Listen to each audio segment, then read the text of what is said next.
दोपहर के लगभग 3-4 बजे का समय रहा होगा।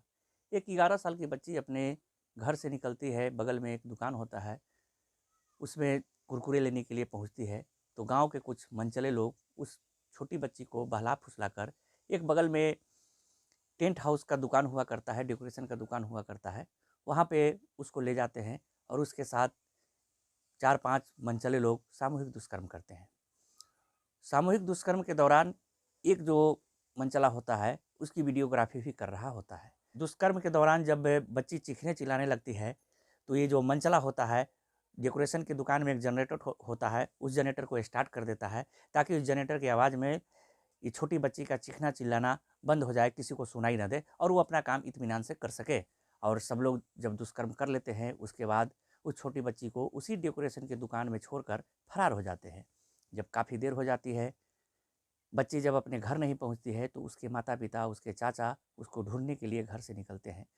तो अड़ोसी-पड़ोसी से पूछने पर पता चलता है कि उसको उस बच्ची को डेकोरेशन हाउस की तरफ, डेकोरेशन की दुकान की तरफ जाते हुए देखा गया था।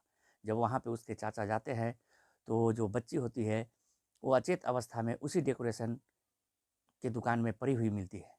तो उसके चाचा उस बच्ची को उठाकर अपने घर लाते हैं और उसको होश में लाने का प्रयास करते हैं। जब बच्ची होश में आती है, तो बताती है कि मेरे साथ इस तरह से दुष्कर्म का कार्य किया गया है। उसी दौरान एक मनचला अपने एक साथी के साथ लड़की के घर पे पहुंचता है और उसके अभिभावक को पिस्तौल दिखाकर डराने-धमकाने का काम करता है कि अगर तुमने थाने में जा कर के एफआईआर दर्ज कराया, तो मैं तुम्हारी बच्ची का वीडियो जो है सोशल मीडिया पर वायरल कर दूँगा, तुमको बर्बाद कर दूँगा, तुमको जान से मार दूँगा।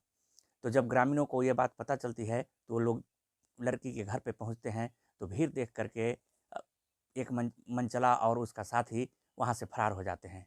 जब लोगों को इस दुष्कर्म के बारे में पता चलता है, तो लोगों का होश फक्ता हो जाता है। लोगों को होशो-हवास गुम हो जाता है कि आखिर इस तरह का घटना हो कैसे गया।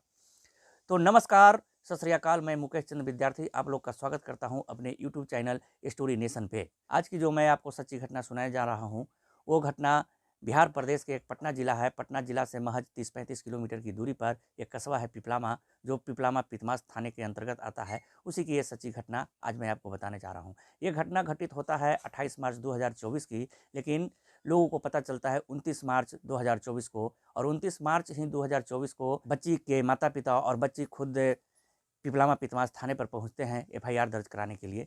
तो जैसे ही जब पिपलामा थाने पर पहुंचते हैं वो लोग, तो वहाँ पर भी एक मनचला अपने साथी प्रेम कुमार के साथ मौजूद रहता है और वो पिस्तौल का भय दिखा करके वहाँ भी धमकी देने का कोशिश करता है। लेकिन ग्रामीणों का हुजूम देख करके, भीड़ देख करके, वो दलाल प्रेम कुमार और उसका साथी जो एक मनचला भी होता है, वो दोनों फरार हो जाते हैं। और उसके बाद थाने में एफआईआर दर्ज करवाई जाती है।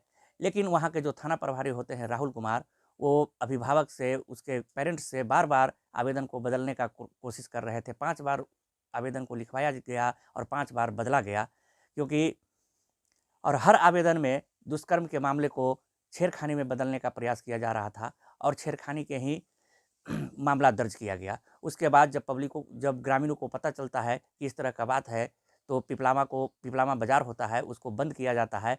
तो और उसके माता-पिता जो होते हैं, वो कुछ सामाजिक संगठनों को और मीडिया को इसकी जानकारी देते हैं।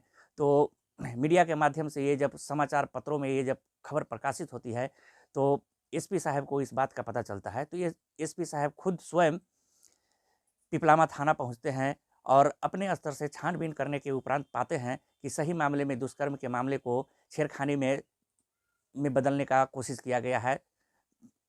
तो उन्होंने अपने पावर का इस्तेमाल करते हुए तुरंत थाना पर हरिशंकर प्रसाद पंडित, एसआई शशिभूषण प्रसाद, मुंशी सिपाही सूर्य कुमार को निलंबित कर दिया जाता है और उनके विरुद्ध विभागीय कार्रवाई की अनुशंसा कर देते हैं। साथ ही साथ फुलवारीशरीफ के डीएसपी दीपक कुमार को इस केस का इंचार्ज बनाया गया है। एक टीम का गठन किया गया, जिसमें नवतपुर थाने के 3-4 सिपाही और भी दूसरे थाने के सिपाहियों को शामिल किया गया है। उसके बाद इस केस को संशोधन के अनुसार, ये जो छेड़खानी का मामला दर्ज हुआ था, इसको दुष्कर्म के मामले में बदला जाता है। और साथ ही साथ जो थाने का दलाल होता है प्रेम कुमार, अभियुक्त जो होते हैं जयप्रकाश कुमार, सूरज कुमार, नीरज कुमार, टोनी कुमार और 2 अज्ञात लोगों पर मुकदमा दर्ज किया जाता है।